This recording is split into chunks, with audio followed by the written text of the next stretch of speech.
I did something, again, quite instinctively, and it worked for me, and I loved my foundation. To this day, it was the best educational year of my life. It's like doing a tasting menu. You know, I loved sculpture, I loved photography, screen printing, and then we do fashion on a Friday, you know? I just adored it. It was amazing. I think what was important about our ventures into all of those worlds at the time was subverting things and being naive and quite playful.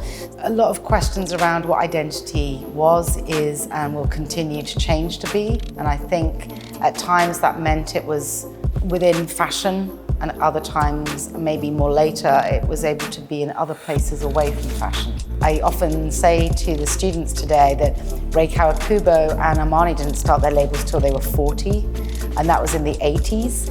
So maybe I might start Boudica when I'm 60, and actually maybe we were just at the school of Boudica and just learning.